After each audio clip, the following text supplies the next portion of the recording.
देखो अब समझते हैं। तो थोड़ा सा हम डीप डाइव करते हैं सेल्फ आयोनाइजेशन में। यस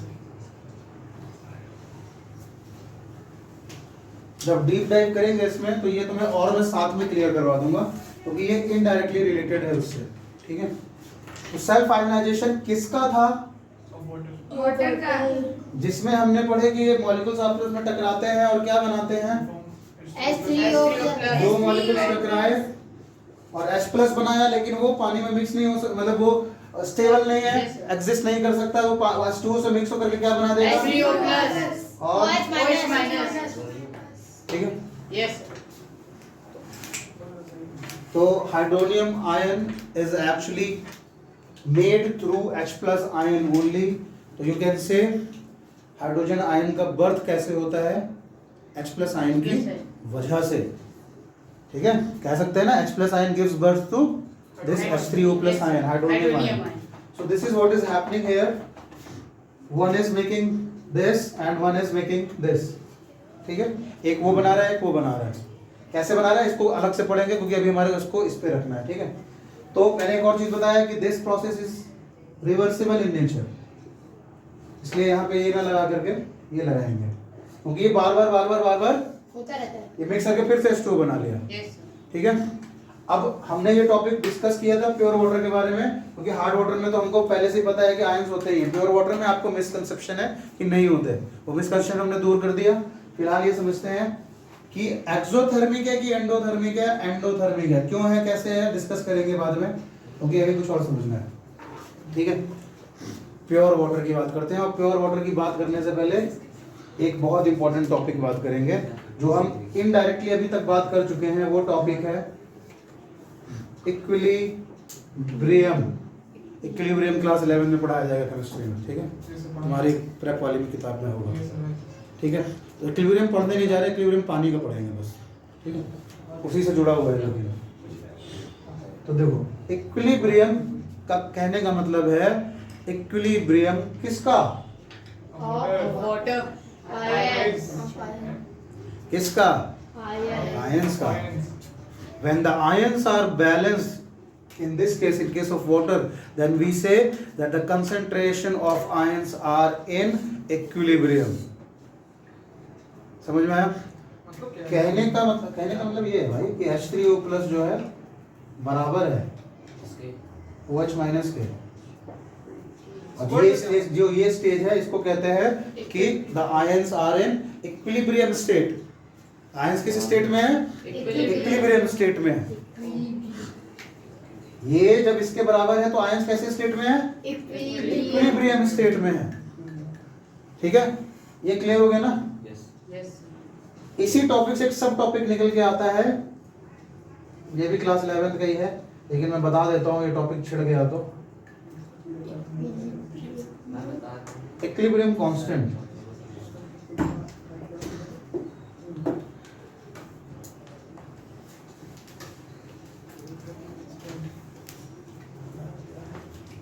चलो मैं नोट्स खोज के रखूंगा, कुछ टॉपिक अभी मेरे दिमाग से उतर रहे हैं, उनको मैं बाद में डिस्कस कर लूंगा।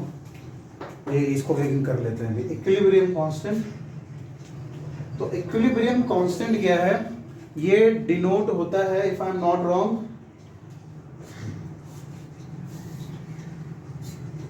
KW से। ठीक है, KW से डिनोट होता है इक्विलिब्रियम कांस्टेंट। ये हर जगह हम लोग फिजिक्स केमिस्ट्री में कांस्टेंट्स के लिए कुछ वेरिएबल्स लेकर के चलते हैं, यहाँ पे KW का होगा। ठीक है, इस कांस्टेंट को इक्विलिब्रियम कांस्टेंट बोलते हैं। एक और नाम से जानते हैं, मुझे भी याद नहीं आ रहा, बहुत दिन से ये टॉपिक पढ़ाया नहीं है, क्योंकि क्लास 10th में थोड़ा ना पढ़ाते हैं इसे। क्या देखो क्या कहते हैं, नाम नहीं याद आ रहा मुझे।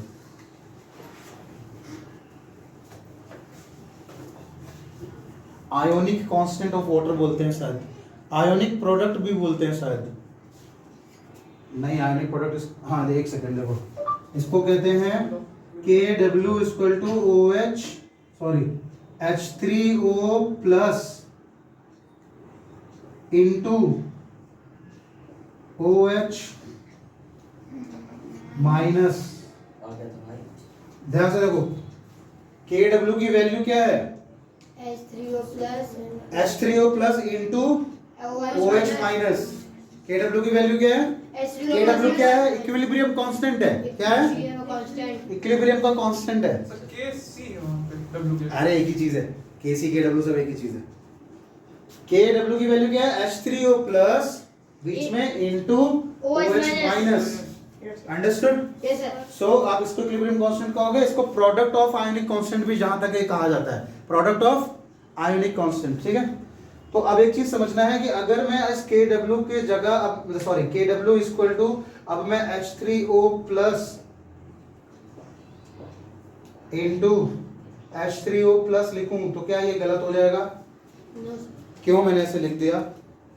सो ये दोनों बराबर ही हैं। Yes sir. कौन दोनों बराबर है? क्योंकि ये दोनों बराबर है इसलिए मैंने यहाँ पे ये लिख दिया। इतना है समझ में? Yes sir.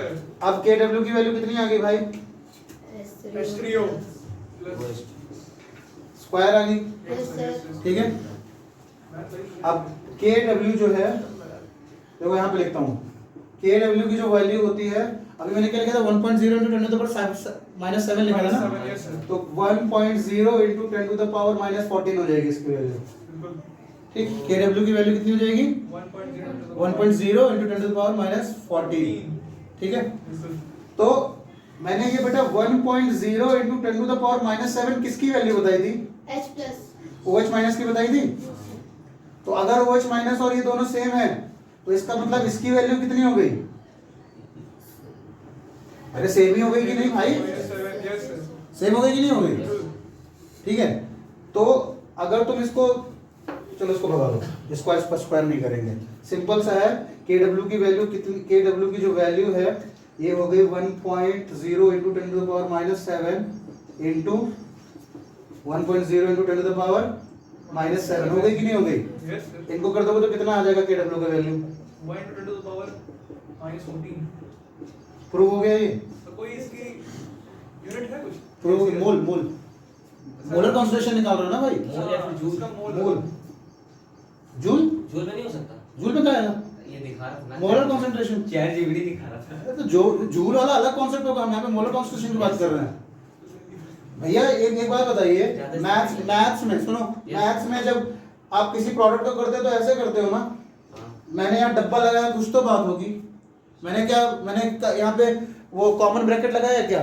उसको कॉमन ब्रैकेट बोलते हैं ना, मैंने तो यहाँ स्क्वायर ब्रैकेट लगाया है, इनइक्वालिटीज। कुछ तो रीजन होगा। Yes. Square bracket denotes molar concentration. ठीक है, मैंने यूनिट लिखी नहीं है, तुमने अच्छा पूछ लिया, एम होगी। Yes. स्क्वायर ब्रैकेट लगाऊंगा तो वो मोलर कॉन्सेंट्रेशन दिखाता है, इसका मतलब ये मोल्स हैं। तुम लोग को नहीं पता होगा, सर, ये- इसको छोड़ दो, भगा दो। हर सब्सटेंस के निकाल सकते हैं हम लोग इसका? पानी का निकाल देंगे। निकाल सकते हैं हम लोग? हाँ निकाल सकते हो, क्यों नहीं निकाल सकते? किसी का भी अगर हम लोग- मोल तो किसी का भी निकाल सकते हो। एक TVF का एक एसिड एंड बेस, तो एसिड में H प्लस आयन है, बेस में OH माइनस आयन है। हमने अभी पढ़ा कि वाटर में भी ये दोनों प्रकार के आयन हैं, इस वजह से since this represent this and OH minus represents the base, that's why we can say water It's- has both the natures. That's why Water it has is called acidic. amphoteric. Water has acidic as well as basic nature. You can also say water shows amphoteric nature. You can also say that water is neutral. ठीक है? Yes. And what I was telling, जब ये video बंद हुआ क्या बता रहा था? मैं बता रहा था कि pH स्केल में न्यूट्रलिटी दिखाती है 7वें नंबर पे। 7 के उतने जितना उधर जाते चले जाओगे राइट Yes. साइड, क्या बढ़ती चली जाएगी? Basis. बेसिसिटी बढ़ती चली जाएगी बेटा। 7 के राइट साइड, 7 से 14 की तरफ बढ़ोगे तो बेसिक होता चला जाएगा, स्ट्रॉन्ग बेस बनता चला जाएगा। Yes. 7 से 0 की तरफ बढ़ोगे तो ज्यादा एसिडिक नेचर Acidic. बढ़ता चला जाएगा। ठीक है, मतलब ऐसा समझ लो कि 6 पे जो कोई बंदा होगा, बंदा मतलब सब्सटेंस होगा, तो वो कैसे नेचर का होगा? एसिडिक। और जो 1 पे होगा वो कैसा होगा? भयंकर एसिड, Acidic. मतलब तगड़ा खतरनाक स्ट्रॉन्ग एसिड होगा। Yes sir. Acid basis salt पढ़ाऊंगा तो उसमें पढ़ाऊंगा सारा, वीक एसिड क्या होता है, कॉन्सेंट्रेटेड क्या होता है, वगैरह वगैरह। ठीक है, तो फिलहाल the neutrality of a substance should not be decided by the pH value scale. I mean, you can tell whether a given substance is acidic or basic, but neutrality 7 से decide मत करो। Yes. Some of the substances may also be neutral, वो 7 हो चाहे ना हो। 6.5, 6.6, 6.7 वाले substance भी 6.5, 6.6, 6.7 पीएच वैल्यू कह रहा हूँ। किसी की वैल्यू अगर 6.7 होगा तो वो भी न्यूट्रल हो सकता है, क्योंकि न्यूट्रलिटी 7 नंबर से डिसाइड नहीं करी जाती। न्यूट्रलिटी किससे डिसाइड करी जाती है सर बताओ? सर, किस कलर नंबर से। कलर? अरे यार सर बैलेंस ऑफ H तुम plus पहुंच H गए plus पीएच इंडिकेटर में, उसकी बात नहीं कर रहा हूं मैं। तो- बाहर निकलो उससे। अरे पीएच जो कलर है, कलर तो तुमको पीएच पीएच का ही बताता है ना। यस सर कलर देखोगे तो वही आइडेंटिफाई करोगे कि अरे इसका कलर 8वें नंबर से मिल रहा है। यस इसमें क्या कलर ही तो होता है। यस सर ये पूरी स्केल में क्या है? Colour। अलग अलग डिफरेंट डिफरेंट कलर्स हैं। तो तुम कह रहे हो कलर से डिफाइन करोगे, कलर से तुमको पीएच स्केल पता चलेगी, पीएच स्केल से नंबर 7 या 6 या 5 पता चलेगा। तो मैं तो तुझे दूसरी चीज बता रहा हूं। मैं ये कह रहा हूं कि नंबर 7 आया तो जरूरी नहीं है कि 6.5 वाला न्यूट्रल ना हो। 7 वाला कंफर्म न्यूट्रल है, लेकिन 6.5 वाले को तुम जरूरी नहीं है कि ये बोल दो कि सर वो न्यूट्रल नहीं होगा। 6.5 वाला भी न्यूट्रल हो सकता है। मैं ये समझाना चाह रहा हूं। मैं ये समझाना चाह रहा हूं कि न्यूट्रलिटी कलर और नंबर 7 से जरूरी नहीं है डिफाइन हो। 7 वाला होगा पक्का न्यूट्रल, लेकिन उससे कम वाला भी न्यूट्रल हो सकता है, क्योंकि neutrality does not depends on the pH scale, it depends on something else. किस पे? वो मेरा सवाल है, किस पे? सर H plus और OH minus आएंगे तो बैलेंस होता है। Yes, it depends on the number of H plus ions and number of OH minus ions. You can also say it depends on the concentration of the ions. If the concentration of ion, I mean in this case, number of OH minus and number of H plus are equal, तो वो neutral हो जाएगा, भले ही तुम्हारा pH का value 6.5 का आ रहा हो, भले ही तुम्हारा 6.52 आ रहा हो। Yes. समझ में आ रहा है? बुद्धि में जा रहा है कुछ? यस अब पानी की बात करते हैं। इस टॉपिक को और कॉम्प्लिकेटेड और मजेदार करते हैं, ठीक है? तो ये तो समझ में आएगा। इससे हम सीख गए कि हमारा टॉपिक क्या था। हमारा टॉपिक था how to define acidity basically and neutrality in terms of pH. तो पीएच के टर्म्स में कैसे डिफाइन करोगे? कैसे डिफाइन करोगे एसिडिटी को? सर बताओ। अभी मैंने पूरा उत्तर वैसे दिया नहीं है, अभी टॉपिक और आगे चलेगा। कैसे डिफाइन करोगे? हाँ बताओ। So if the measure of the pH scale is between 0 to 7, it is called an acidic. ठीक है, बच्चों वाला हाँ आंसर मतलब तुम्हारे एज के हिसाब से सही है, लेकिन अभी और आगे बढ़ते हैं तो समझ में आएगा कि इसका उत्तर देना कैसे है। ठीक है, सही है, तुम्हारे एज के हिसाब से आंसर सही है। तो एसिडिटी बढ़ती चली जाएगी जब H प्लस आयन बढ़ते चले जाएंगे, बेसिसिटी बढ़ती चली जाएगी जब OH माइनस आयन बढ़ते चले जाएंगे किसी भी सब्सटेंस में। अब चलो मैं थोड़ा सा मज़ेदार करता हूँ, मत करो आवाज़ यार, टॉपिक को मज़ेदार करता हूँ। एक सब्सटेंस है, कुछ भी नाम ले लो, XYZ है, ठीक है। लेमन की ही बात ले लेते हैं, लेमन जूस, ठीक है। लेमन जूस किस नेचर का होता है? Acidic. एसिडिक नेचर का होता है। तुम कंफर्म भी कर सकते हो इंडिकेटर से यूज करके, ठीक है। और भी तरीके के हैं, यूज करके कंफर्म कर सकते हो। तो मेरा सवाल ये है कि lemon in this case is acidic. Now tell me what, ध्यान से सुनना सवाल, मैं छोटे बच्चों से पहले पूछूंगा, what kind of ions are present in an acidic substance? बताओ Vishu. H plus ions. What is your answer? So H plus. What is your answer? What is your answer? H plus. Sir दोनों ions present है but H plus ion की quantity भी ज्यादा है। बिल्कुल सही, तन्मय भैया का आंसर बिल्कुल सही है। बाकी लोगों का थोड़ा सा गलत है। तुम्हारे एज के हिसाब से जितना तुमने नॉलेज गेन करी उसके हिसाब से तुम्हारी एज के हिसाब से नॉलेज होनी मुझे चाहिए, पता ही नहीं था। ठीक है। तब तो बताया नहीं। मुझे भी तो समझना ये है कि तुमने जितनी नॉलेज गेन करी उसके हिसाब से बिल्कुल सही पकड़ा कि H प्लस होगा। समझना ये है, आगे की इंफॉर्मेशन ये है कि भैया उस एसिडिक सब्सटेंस में H प्लस भी है, OH माइनस भी है। इसका मतलब वो जो नींबू है उसमें H प्लस भी है और कौन सा भी है? OH minus. दोनों है, लेकिन किसकी मात्रा ज्यादा है? आया समझ में? Yes sir. अगर यही नींबू में, अच्छा नींबू कैसा है? एसिडिक की बेसिक? Acidic. कौन सा आयन ज्यादा होगा? H plus. क्या दोनों प्रेजेंट होगा? Yes sir. ज्यादा कौन सा होगा? H plus. अगर किसी तरीके से मेरे पास शक्ति आ जाए और जितना H प्लस आयन है उतना ही मैं OH माइनस कर दूं नींबू का, तो क्या उसका नेचर बदल जाएगा? Yes, Yes, sir. क्या वो फिर भी एसिडिक रहेगा? No, sir. कैसा हो जाएगा? Basic. तो समझ में आ गया? Yes, sir. इसका मतलब कोई भी एसिडिक सब्सटेंस है उसमें H प्लस और OH माइनस दोनों होता है। H प्लस की Sir, मात्रा basic हो जाएगा। हो जाएगा ना, आपने कहा बराबर हो जाएगा, इन्होंने बोल बेसिक हो जाएगा। Sir, अगर उसमें- मैंने सुना नहीं, मैंने न्यूट्रल सुना था। Yes, sir. Sir Neutral. इसने मैंने बेसिक मैंने बोला। सुना नहीं, बेसिक बोला तो गलत बोला, न्यूट्रल हो जाएगा। सर, सर उसमें OH माइनस पहले से है, हाँ तो सर उसमें और OH माइनस पहले से और जोड़ देंगे। हाँ, और जोड़ देंगे तो H प्लस के बराबर हो जाएगा। तो H प्लस और OH माइनस बराबर हो गया तो कैसा नेचर हो गया? न्यूट्रल हो गया ना भाई, न्यूट्रल हो गया ना। Yes, Yes, sir. sir. नींबू में H प्लस ज्यादा है, OH माइनस है, लेकिन OH माइनस से ज्यादा H प्लस है। OH माइनस को बराबर कर दो H प्लस के, फिर वो एसिडिक नहीं रहेगा, न्यूट्रल हो जाएगा। समझ में आया? Yes. Same goes with the base. कोई अगर बेसिक नेचर का आइटम है, ठीक है, कोई एग्जांपल बताओ कोई बेस का, घर में जो पाया जाता हो। सर मैं उस दिन हल्दी, हल्दी कैसा नेचर होता है? Sir basic. कैसे पता करेंगे कि हल्दी बेसिक है? आयरन भी होता है। बताओ सभी बताओ, यस सर। हल्दी बेसिक है कैसे प्रूव करोगे? सोप कैसे प्रूव करोगे बेसिक है?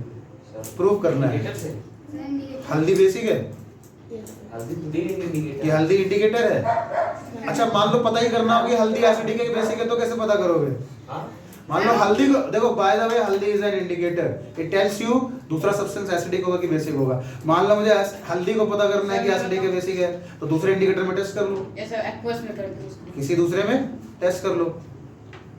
आपका साबुन, साबुन जो है क्या है? बेस है, ठीक है, साबुन क्या है? बेस। बेस है। आप बढ़िया पराठा खा रहे हो लंच में, और बढ़िया अचार और सब्जी सब सफेद साइड में गिरा ली है, और घर में गए मम्मी दो तमाचा मारी, और उसके बाद कही कि आज तू ही कपड़े धोएगा, और तू गया कपड़े धुलने, साबुन लगाया, और तू और परेशान हो गया कि पहले साला पीला था अब लाल हो गया, मम्मी तो और लात मारेगी। तो वो पीले से लाल क्यों हो गया भैया? Sir, base. क्योंकि आपने बेस को बेस से उस हल्दी में सब्जी में हल्दी थी ना, Yes, sir. पीला क्यों हुआ कपड़ा? उस हल्दी की वजह से। Yes, sir. उस हल्दी में बेस मिला दिया। Yes sir. उल्टा समझ लो कि बेस में हल्दी मिला दी। हाँ। अरे एक ही बात तो है यार, अरे हल्दी में बेस मिला दिया, बेस में हल्दी मिला दिया, एक ही बात तो है। जैसे बेस में हल्दी मिलाऊंगा तो हल्दी अपना कलर कैसा कर देगी? लाल कर देगी। Yes. जो कि ये दिखाता है कि वो उस साबुन का नेचर कैसा है? बेसिक है। इसलिए साबुन लगाते ही हल्दी जो कपड़े पे लगी है वो क्या हो जाती है? लाल हो जाती है। तो साबुन की बात करते हैं। साबुन कैसा नेचर का हुआ? बेस। बेसिक नेचर का हुआ, बेस है वो। उसके अंदर कौन सा आयन ज्यादा पाया जाएगा? OH minus. क्या उसमें H प्लस होगा? Yes, yes sir. सर। ज्यादा कौन सा है? OH minus. समझ में आ गया? Yes, sir. क्लियर हो गया ना? Yes sir. इसका मतलब हर प्रकार के एसिड में दोनों आयन्स हैं, यस सर। हर प्रकार के बेस में दोनों आयन्स हैं। Yes, sir. इसकी मात्रा ज्यादा बढ़ गई तो वो एसिडिक नेचर का हो गया, इसकी मात्रा ज्यादा बढ़ गई वो बेसिक Basic बेसिक नेचर का हो गया। पानी में ये दोनों बराबर मात्रा में है। Yes, sir. पानी न्यूट्रल है। Yes. कोई भी सब्सटेंस जो न्यूट्रल होगा उसमें दोनों आयन होंगे, लेकिन बैलेंस होंगे। Yes sir. Yes. अगर दो ये हैं तो दो ये होंगे, यस Yes, सर। sir. तीन ये हो गए, दो ये हो गए तो एसिडिक हो गया, Yes. तीन ये दो हो गए तो बेसिक नेचर। बेसिक हो गया। आगे समझते हैं, ठीक है। अब हम प्योर वाटर से स्टार्ट किया था, ठीक है। Now let's make this topic more exciting and complicated. हमने कहाँ गया जी? हाँ, प्योर वाटर से स्टार्ट किया था। मैंने 25 डिग्री सेल्सियस उसको फिक्स किया था। बात करते हैं क्यों किया था, ठीक है। अभी हम आगे पढ़ेंगे, कहाँ गया टॉपिक? सेल्फ आयनाइजेशन जो हमने बात किया था। नोट्स मिल जाते तो मजा ही आ जाती, लेकिन बिना नोट्स के करते हैं। क्या इरेज करूँ, क्या इरेज करूँ, ये इरेज करूँ।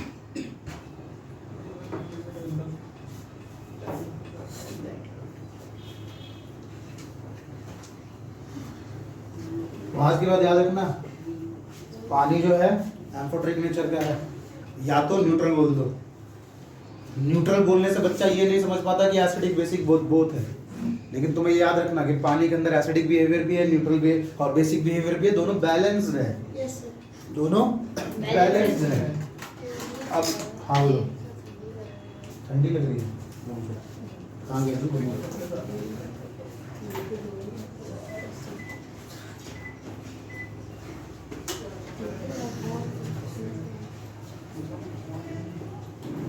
देखो अब समझते हैं। तो थोड़ा सा हम डीप डाइव करते हैं सेल्फ आयोनाइजेशन में। Yes. जब डीप डाइव करेंगे इसमें तो ये तुम्हें और मैं साथ में क्लियर करवा दूंगा, क्योंकि ये इनडायरेक्टली रिलेटेड है उससे। ठीक है, तो सेल्फ आयोनाइजेशन किसका था? Of water. वाटर का जिसमें हमने पढ़े कि ये मॉलिक्यूल्स आपस में टकराते हैं और क्या बनाते हैं? H3O दो मॉलिक्यूल्स टकराए और H प्लस बनाया, लेकिन वो पानी में मिक्स नहीं हो सकता, मतलब वो स्टेबल नहीं है, Yes, sir. एग्जिस्ट नहीं कर सकता। वो H2O से मिक्स होकर के क्या बना देगा? H3O plus और OH minus. ठीक है, Yes. तो hydronium ion is actually made through H plus ion only. तो you can say hydrogen ion का बर्थ कैसे होता है? H प्लस आयन की Yes, sir. वजह से। ठीक है, कह सकते हैं ना H plus ion gives birth to this H3O plus ion, hydronium ion. So this is what is happening here. One is making this and one is making this. ठीक है, एक वो बना रहा है, एक वो बना रहा है। कैसे बना रहा है इसको अलग से पढ़ेंगे, क्योंकि अभी हमारे उसको इस पे रखना है। ठीक है, तो मैंने एक और चीज बताया कि this process is reversible in nature, इसलिए यहाँ पे ये ना लगा करके ये लगाएंगे, क्योंकि ये बार बार होता रहता है। ये मिक्स करके फिर से H2O बना लिया। Yes. ठीक है, अब हमने ये टॉपिक डिस्कस किया था प्योर वाटर के बारे में, क्योंकि हार्ड वाटर में तो हमको पहले से ही पता है कि आयंस होते ही हैं। प्योर वाटर में आपको मिसकंसेप्शन है कि नहीं होते, वो मिसकंसेप्शन हमने दूर कर दिया। फिलहाल ये समझते हैं कि एक्सोथर्मिक है कि एंडोथर्मिक है। एंडोथर्मिक है, क्यों है, कैसे है, डिस्कस करेंगे बाद में, क्योंकि अभी कुछ और समझना है। ठीक है, प्योर वाटर की बात करते हैं, और प्योर वाटर की बात करने से पहले एक बहुत इंपॉर्टेंट टॉपिक बात करेंगे, जो हम इनडायरेक्टली अभी तक बात कर चुके हैं। वो टॉपिक है इक्विलिब्रियम। इक्विलिब्रियम क्लास 11 में पढ़ाया जाएगा केमिस्ट्री में। ठीक है, हमारी प्रेप वाली भी किताब में होगा। Yes, sir. ठीक है, तो इक्विलिब्रियम पढ़ने नहीं जा रहे, इक्विलिब्रियम पानी का पढ़ेंगे बस। ठीक है, उसी से जुड़ा हुआ है जो भी। तो देखो, इक्विलिब्रियम का कहने का मतलब है इक्विलिब्रियम किसका? Water. Ions. किसका? आयंस का।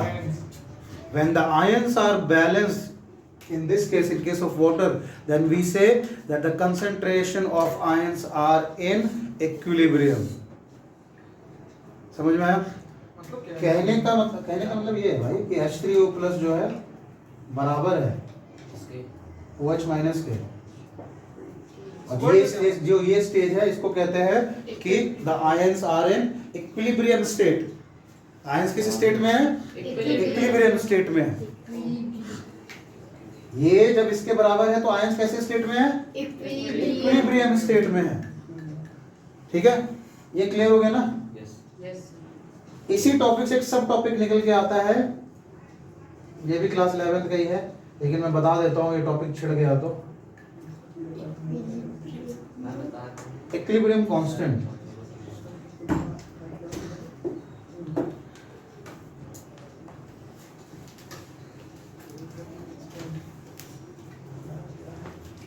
चलो मैं नोट्स खोज के रखूंगा, कुछ टॉपिक अभी मेरे दिमाग से उतर रहे हैं, उनको मैं बाद में डिस्कस कर लूंगा। ये इसको रेगिंग कर लेते हैं। इक्विलिब्रियम कांस्टेंट, तो इक्विलिब्रियम कांस्टेंट क्या है? ये डिनोट होता है, if I am not wrong,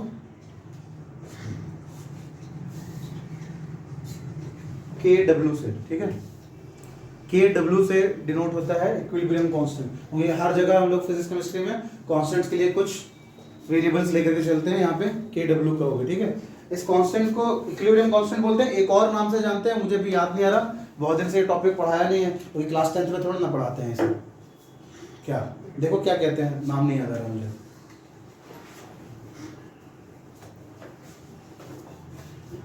ionic constant of water बोलते हैं शायद, आयोनिक प्रोडक्ट भी बोलते हैं शायद। नहीं, आयोनिक प्रोडक्ट, हाँ एक सेकंड देखो, इसको कहते हैं KW equal to OH, sorry H3O plus into OH minus. और क्या तुम्हारी ध्यान से देखो, KW की वैल्यू क्या है? H3O plus H3O plus into OH minus. KW की वैल्यू क्या है? KW क्या है? इक्विलिब्रियम कांस्टेंट है। क्या है? कांस्टेंट। इक्विलिब्रियम का कांस्टेंट है। सर के सी है वहाँ पे डब्ल्यू के अरे एक ही चीज है, KC KW सब एक ही चीज है। KW की वैल्यू क्या है? H3O प्लस बीच में into OH minus. Understood? Yes sir. So आप इसको इक्विलिब्रियम कांस्टेंट कहोगे, इसको प्रोडक्ट ऑफ आयोनिक कांस्टेंट भी जहां तक ये कहा जाता है, प्रोडक्ट ऑफ आयोनिक कांस्टेंट। ठीक है, तो अब एक चीज समझना है कि अगर मैं इस KW के जगह अब सॉरी KW इक्वल टू अब मैं H3O plus into H3O plus लिखूं तो क्या ये गलत हो जाएगा? नो क्यों मैंने ऐसे लिख दिया? सर, ये दोनों बराबर ही हैं। Yes sir. कौन दोनों बराबर है? क्योंकि ये दोनों बराबर है इसलिए मैंने यहाँ पे ये लिख दिया। इतना है समझ में? यस सर अब KW की वैल्यू कितनी आ गई भाई? H3O स्क्वायर आ गई। Yes sir. ठीक है, अब KW जो है देखो यहाँ पे लिखता हूँ, KW की जो वैल्यू होती है, अभी मैंने क्या लिखा था? 1.0 into 10 to the power -7 लिखा था ना, यस सर तो 1.0 into 10 to the power -14 हो जाएगी इसकी वैल्यू। बिल्कुल ठीक, KW की वैल्यू कितनी हो जाएगी? 1.0 into 10 to the power -14। ठीक है, बिल्कुल तो मैंने ये बेटा 1.0 into 10 to the power -7 किसकी वैल्यू बताई थी? H plus. OH माइनस की बताई थी। तो अगर OH माइनस और ये दोनों सेम है तो इसका मतलब इसकी वैल्यू कितनी हो गई? अरे सेम ही हो गई कि नहीं भाई? यस सर सेम हो गई कि नहीं हो गई? ठीक है, तो अगर तुम इसको चलो इसको भगा दो, इसको इस पर स्क्वायर नहीं करेंगे, सिंपल सा है। KW की वैल्यू कितनी? KW की जो वैल्यू है ये हो गई 1.0 into 10 to the power -7 into 1.0 into 10 to the power -7 हो गई कि नहीं हो गई? यस सर इनको कर दोगे तो कितना आ जाएगा KW का value? 1 into 10 to the power -14 prove हो गया ये? तो कोई इसकी यूनिट है कुछ? प्रूव हो गया। मोल मोलर कॉन्सेंट्रेशन निकाल रहे हो ना भाई? मोल या फिर जूल? उसका मोल मोल जूल जूल में नहीं हो सकता? जूल में क्या आएगा? ये दिखा रहा था ना। Molar concentration. चैट जीपीटी दिखा रहा था। तो जो जूल वाला अलग कॉन्सेप्ट होगा, हम यहाँ पे मोलर कॉन्सेंट्रेशन की बात कर रहे हैं। भैया एक बात बताइए, मैथ्स में सुनो, मैथ्स में जब आप किसी प्रोडक्ट को करते हो तो ऐसे करते हो ना, हाँ। मैंने यहाँ डब्बा लगाया कुछ तो बात होगी, मैंने यहाँ पे वो कॉमन ब्रैकेट लगाया क्या? उसको कॉमन ब्रैकेट बोलते हैं ना, मैंने तो यहाँ स्क्वायर ब्रैकेट लगाया, इनइक्वालिटीज। कुछ तो रीजन होगा। Square bracket denotes molar concentration. ठीक है, मैंने यूनिट लिखी नहीं है, तुमने अच्छा पूछ लिया, एम होगी।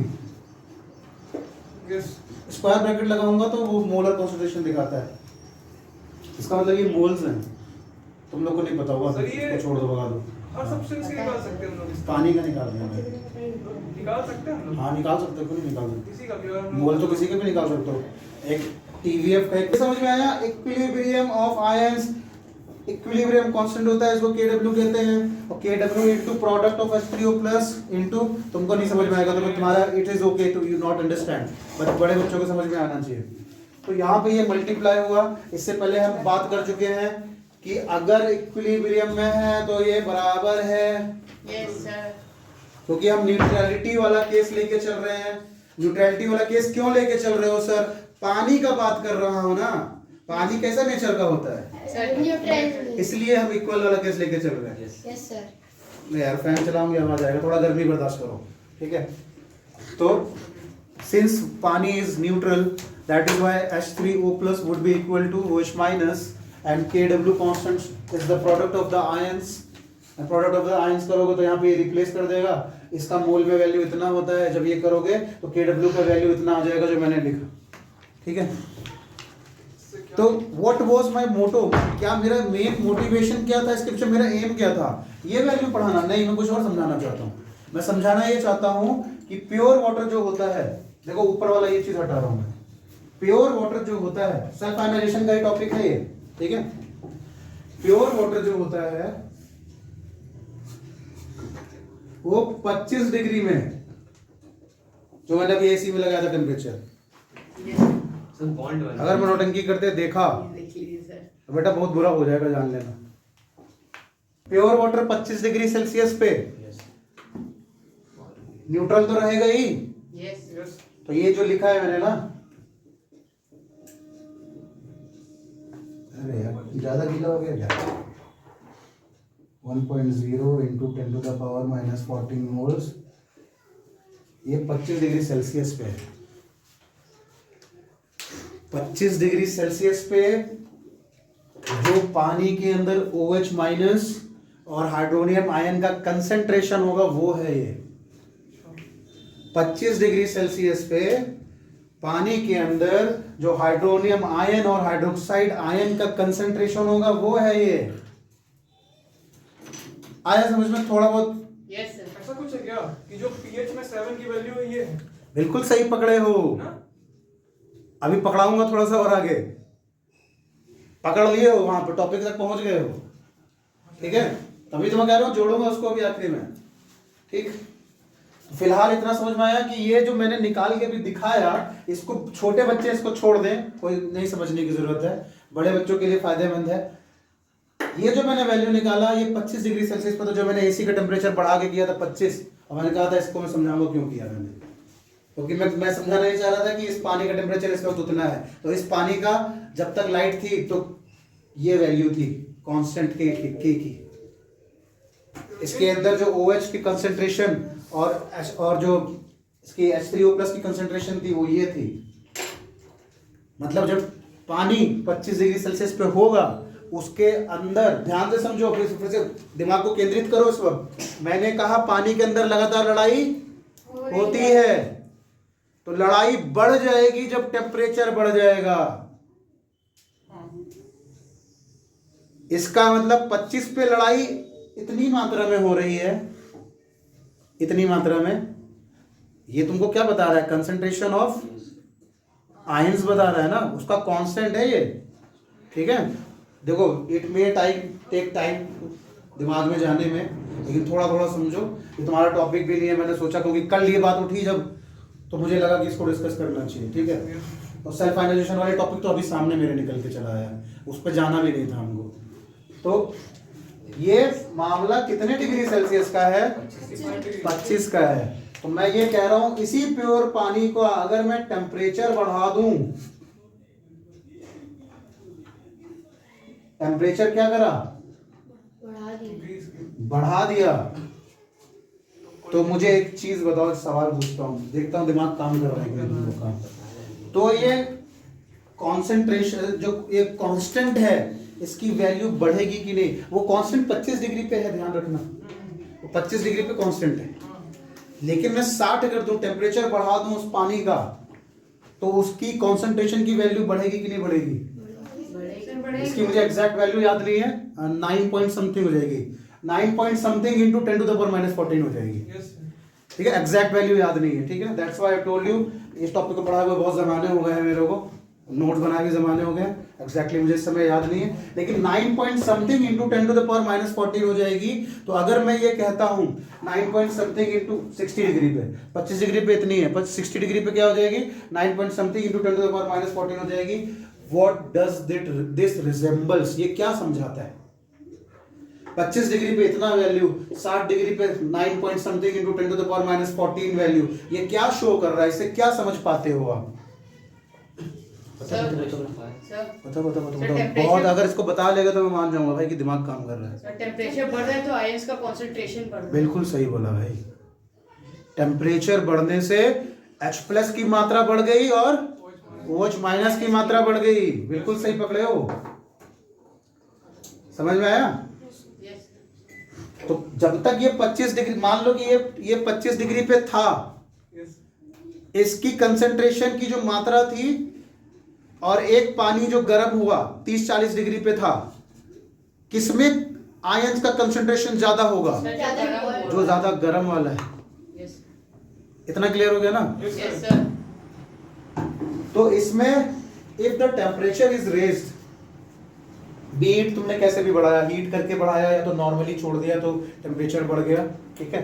तो उसमें Kw की वैल्यू, मतलब कांस्टेंट की वैल्यू, कौन सा कांस्टेंट है? इक्विलिब्रियम कांस्टेंट है। इक्विलिब्रियम कांस्टेंट की वैल्यू बढ़ जाएगी, जो कि ये शो करता है कि 25 डिग्री, मतलब इसको अब मैं ठंडा, इसको गर्म बोलता हूँ, ठीक है? इसको ठंडा बोलूंगा, इसको गर्म बोलूंगा। तो कहने का मतलब है ठंडे पानी में, जो कि 25 डिग्री इस केस में है, आयंस का कंसंट्रेशन कम होगा एज कंपेयर टू वो पानी गर्म है। कंसंट्रेशन का मतलब अब शब्दों में समझा देता हूँ ऐसे, लेकिन लिटरली मत लेना। मेरा कहने का मतलब कि इस केस में 2 OH माइनस और 2 H3O प्लस है अगर, तो इस केस में 10 OH माइनस और 10 H3O प्लस हो जाएंगे। लेकिन एक चीज देखना, दोनों में बराबरी रहेगा। सर इस केस में मैंने क्या उदाहरण दिया कि इक्वल होना चाहिए ना, 2 OH माइनस बोला और 2 H3O प्लस बोला मैंने, बराबर है ये मत भूलना, न्यूट्रल है। इस केस में मैंने कहा 10 OH माइनस और 10 H3O प्लस, यहाँ पे भी तो बराबर है ये मत भूलना। तो चाहे ठंडा हो चाहे गर्म हो, पानी का बिहेवियर कैसा रहेगा? न्यूट्रल। न्यूट्रल रहेगा। इतना क्लियर हुआ? थोड़ा सा और आगे ट्वीक करता हूँ। इतना तो क्लियर हो गया ना, चाहे ठंडा हो चाहे गर्म हो, पानी का बिहेवियर कैसा रहेगा? थोड़ा सा बर्दाश्त कर लो यार, गर्मी लग रही, पसीना आ रहा है, ठीक है। लेकिन अब इसमें एक कैच है, न्यूट्रल तो रहेगा भैया। और जो अभी तन्मय ने बोला था कि यहाँ सर ये हमको ये वैल्यू बताता है, पीएच वैल्यू बिल्कुल सही है, ठीक है, वो पीएच की वैल्यू ही बताता है। लेकिन एक चीज समझना ये है कि जब मैंने टेम्परेचर बढ़ाया तो उसकी वैल्यू 7 से कुछ कम हो गई बाबू, ये समझ लो। वही वाला केस आ गया जो मैं 6.5, 7.5, 8.5, 6.5, 6.6, 6.7 कह रहा था। 25 डिग्री पे एग्जैक्ट 7 आएगा पीएच वैल्यू। 25 डिग्री पे कांस्टेंट कितना है? इतना। और पीएच वैल्यू कितना आएगा? 7 आएगा। अच्छा, किसी के दिमाग में ये आ रहा है क्या कि सर यहाँ पे आपने 10 टू पावर -14 लिखा है तो पीएच 7 क्यों आ रहा है? किसी के दिमाग में ये सवाल नहीं आया? आया किसी के दिमाग में? तुम्हारे आया था क्या? जब तुमने बोला कि सर इससे पीएच स्केल डिफाइन होती है क्या, तो सही बात है, तो दिमाग में ये क्वेश्चन आया क्या कि यहाँ पे -14 है तो वहाँ 7 क्यों हो गया वैल्यू? आना चाहिए था, नहीं आया तो कोई बात नहीं, हो सकता है कि थोड़ा मतलब अभी उतना नहीं पढ़े उस चीज़ के बारे में समझ नहीं आया होगा। एक चीज़ बताता हूँ भाई, वो कौन सी स्केल है? pH और हाइड्रोजन। एक ये भी होता है बेटा, जैसे pH होता है वैसे pOH भी होता है। तो when it is saying pH, it is only telling you the value of acidic content, hydrogen content in that particular thing. And I already told you, ये लिखा है तुम्हारी आंखों के सामने। और ये बचपन में क्या था? ये बचपन में क्या था? H+। बिल्कुल सही पकड़े हो। तो H+ का वैल्यू 10 टू द पावर -7 है ना, इसलिए pH 7 लेते हो, समझे? इसलिए pH 7, this is how it is directly related to pH value. And pH की जो मैंने सवाल बीच में पूछा था कि आवश्यकता क्यों पड़ी, इसीलिए पड़ी क्योंकि अगर मुझे H+ ये आया है भैया, ये इससे आया है बाय द वे, ठीक है, ये जो है ये इससे आया, इतना समझ में आया? Yes sir. तो ये इससे आया है, तो अगर मुझे निकालना है acidity content of the particular substance, तो मैं इसको लेकर के जोड़ू घटाऊंगा नहीं। मैंने उसके लिए बढ़िया कह दिया कि जिसकी वैल्यू इतनी होगी उसका पीएच में नंबर कितना है? 7 है। मैंने एक तरीके से आसान कर लिया अपने लिए एसिडिटी कंटेंट जानने के लिए। सर रेफरेंस उसे 25 डिग्री सेल्सियस से क्यों माना गया? 25 डिग्री सेल्सियस उस पर बात करेंगे, थोड़ा मैं इस पर डीप डिवेल्व करूंगा, ठीक है, बात करेंगे। बट द थिंग इज कि 10 टू द पावर -7 जो है यही आपका वहां पे पीएच स्केल पे 7 दिखाता है, ठीक है। और पीएच भी होता है, पीओएच भी होता है, क्योंकि ध्यान रखो एक बात, अभी फिर से देखते हैं टॉपिक को, फिर थोड़ा सा मिर्च मसाला डालते हैं। जब मैंने कहा पानी का पीएच स्केल कितना है? 7, तो पानी में अगर वो 7 जो है वो क्या डिफाइन कर रहा है? आपने बोला सर पीएच स्केल 7 है, तो पीएच तो पावर ऑफ क्या है? समझ में आया? तो पानी के अंदर केवल क्या हाइड्रोजन आयन है क्या? No sir. दूसर का भी तो है, यस उसकी मात्रा कितनी है? उतनी ही तो है, यस सर। समझे? Yes sir. ये समझना जरूरी है, क्योंकि न्यूट्रल अगर होगा तो मात्रा बराबर रहेगी, ठीक है। फिर बाकी पीएच स्केल के बारे में और डिटेल बाद में बात करेंगे, फिलहाल बस ये समझ लो कि मैं ये कह रहा था 25 डिग्री सेल्सियस पे इतना है, 60 डिग्री सेल्सियस पे 9.33 something into 10 to the power minus 14 something हो जाएगा। तो जो कि शो कर रहा है कि 25 डिग्री पे जो आयंस का जो नंबर होगा वो एज कंपेयर टू 60 डिग्री पे कम होगा। 60 डिग्री के अंदर H प्लस और OH माइनस ज्यादा मात्रा में देखने मिलेंगे एज कंपेयर टू दिस, लेकिन फिर भी इक्विलिब्रियम में होंगे। Yes. इसका मतलब 25 पे इक्विलिब्रियम में है तो उसका नेचर कैसा आएगा? न्यूट्रल आएगा, एग्जैक्ट 7 आएगा पीएच स्केल में। लेकिन भैया जब यहाँ पे आओगे ना, Yes, sir. देखो और 7 से कम क्यों हो रहा है? देखो यहाँ पे न्यूट्रल है लेकिन 7 है। यहाँ पे कंसंट्रेशन जब आओगे तो यहाँ पे भी न्यूट्रल है लेकिन वो पीएच पे 6 पॉइंट समथिंग आ जाएगा। तो इसी बेस पे मैंने तुम्हें ये समझाया था कि neutrality is not dependent on the number 7, it is dependent on the equilibrium of OH minus and H3O plus, because in this case also। अच्छा, इसको थोड़ा कॉम्प्लिकेटेड इंग्लिश में बोलूं अब? Yes. थोड़ा वोकल टाइट कर ले। Yes, yes. In the former case, farmer मतलब होता है पिछला वाला, लेटर वाला मतलब बाद वाला। Yes. नहीं, ज्यादा इंग्लिश हो जाएगी। In the former case the concentration was equal, OH minus and H3O plus was equal. In the later case the case is same, OH minus is equal to H3O plus. So neutrality is dependent on the concentration of the ions, whether they are equal or not. Yes. It is not dependent on the pH scale. Clear? तो इस case में मैंने बता दिया 6 point something हो जाएगी। तो अगर तुमको ये नॉलेज ना हो और 60 डिग्री पे पानी है, 60 डिग्री पे पानी है, तुमने डाला इंडिकेटर और वो ऐसा कलर दिखाया, कलर को मैच करा तो वो 7 के इधर आ गया, 7 से कम 6 पे दिखा रहा है, तो तुम तो कहने लगोगे पानी एसिडिक दिखा रहा है। कहोगे कि नहीं कहोगे? क्योंकि आप ये भरोसा करते हो कि मैं जो आंखों से देखूंगा वो मानूंगा है। मैं सुनी सुनाई बातों पर विश्वास नहीं करता हूं। तो मैं तुमको दूंगा पानी गर्म करके और मैं कहूंगा चलो निकाल जरा इंडिकेटर निकाल, तो इंडिकेटर उसमें डुबाएगा, कलर को फिर मैच कराएगा, क्योंकि ये पीएच स्केल में कलर्स होते हैं अलग अलग, ठीक है। कलर से मैच कराएगा तो कलर मैच किससे करेगा? 7 से थोड़ा सा कम वाले में मैच करेगा। Yes, sir. तो वो 6.5, 6.4, 6.7 समथिंग आएगा। 6.4 फिर तू बोलने लगेगा कि भैया ये तो इधर से इधर भाग गया, मतलब एसिडिक है, जबकि पानी एसिडिक है ही नहीं। ऐसा क्यों हो रहा है? 6.5 ऐसे सब- टेम्परेचर बढ़ने की वजह से हो रहा है ना। तो है तो बराबर ही दोनों। Yes, Yeah. sir, ये भी तो है। दोनों के आयंस तो बराबर ही क्या है। है? तो दोनों का आयंस रिप्रेजेंट कर रहे हैं, तुम्हारा न्यूट्रलिटी रिप्रेजेंट कर रहे हैं ना। पीएच स्केल उन चीजों को आसान करने के लिए करा गया है। पीएच स्केल एग्जैक्टली थोड़ा ना बता दे रहा है तुमको भाई। PH scale represents whether it is acidic और न्यूट्रल और बेसिक। नहीं तो पीएच स्केल क्या एग्जैक्ट बता दे रहा है क्या? उसके हिसाब से तो फिर एसिडिक हो जाना चाहिए। pH scale is a mere representation of whether a substance is acidic or basic or neutral. Cross मतलब कि जानने के लिए- हाँ, उसमें तुम वो मत घुसो कि एग्जैक्ट क्यों बता रहा है। तुम न्यूट्रलिटी डिफाइन करो उससे, ठीक है। बाकी और टॉपिकों में घुसेंगे, धीमे धीमे घुसेंगे। इतना ही बहुत बड़ी बात है भैया कि तुम इतना समझ पा रहे हो। मैं तो इसको हैरान हूं कि कुछ बच्चे, छोटे बच्चे इसमें आंसर दे रहे हैं, ठीक है। तो इसमें कुछ रह गया क्या? हाँ, इसकी बात कर लेते हैं कि the main topic was this self ionization. Self ionization की इंपॉर्टेंस डिस्कस कर लेते हैं और फिर हमारा सेल्फ आयनाइजेशन का टॉपिक कंप्लीट हो जाएगा। फिर मैं उसको उससे जोड़ करके भी बता दूंगा, ठीक है।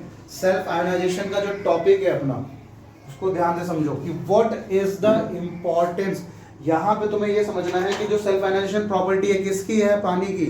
वो पानी की सेल्फ आयनाइजेशन प्रॉपर्टी इतनी इंपॉर्टेंट क्यों है, उसका महत्व तो क्या लगता है? कुछ एक दो उदाहरण दे सकते हो? उदाहरण का मतलब कि कोई एक दो पॉइंट बता सकते हो जिससे तुम्हें समझ में आया हो कि सेल्फ आयनाइजेशन जो पानी कर रहा है वो इतना महत्वपूर्ण क्यों है। उसकी ये प्रॉपर्टी जब स्टडी कर लोगे, या तो हम स्टडी करते हैं तो हमको कॉन्सेप्ट समझ में आ जाता है एसिडिटी और बेसिसिटी का। तो जो एसिडिटी और बेसिसिटी के बीच की जो लाइनिंग है, दांत मध्य का, दांत तोड़ के हाथ में दे दूंगा, उसकी बीच की जो सिल्वर लाइनिंग है, जहां से आप डिसाइड करते हो बॉर्डर लाइन की एसिडिक होगा कि बेसिक होगा, वो डिफाइन करने में ये हेल्प करता है, उस कॉन्सेप्ट को समझने में हेल्प करता है। क्योंकि ये कॉन्सेप्ट आपको पानी ही समझाता है कि H3O प्लस और OH माइनस बैलेंस है, जब बैलेंस बिगड़ेगा तो एसिडिक हो जाएगा या बेसिक हो जाएगा। ये कॉन्सेप्ट आपका क्लियर करवाता है सेल्फ आयनाइजेशन। समझ में आया? Yes. और सेल्फ आयनाइजेशन क्या करता है, किस चीज में हेल्प करता होगा?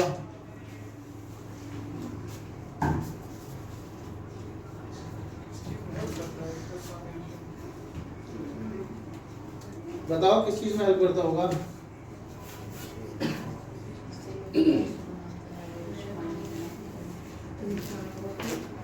Sir, it helps in neutralizing the water. What? This topic helps you in neutralizing the water. No sir, self-ionization. Sir ऐसा कि कुछ जो चीज न्यूट्रल है और साथ ही साथ वो कंडक्ट भी कर रही है। तुमको मैंने लास्ट ईयर जो वाटर के नोट्स दिए थे उसमें ये टॉपिक नहीं था ना? वाटर के तुमको नोट्स दिए थे ना? उसमें ज़्यादा से ज़्यादा बस crystallization of water था।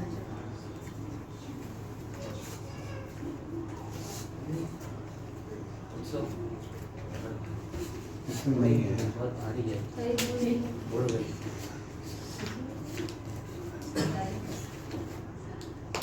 हाँ। क्या हुआ? 45 कितने बजे पे जाना है? 10:45 पे जाना है? स्टार्ट रहेगी ऑनलाइन। अब जाओगे नहीं क्या? अच्छा तुम तो कहते 10 बजे जाओगे ना? तो गए क्यों नहीं फिर? फोन नहीं आया क्या घर से? अच्छा, तो फोन नहीं करता क्या वैन वाला? अच्छा अच्छा अच्छा।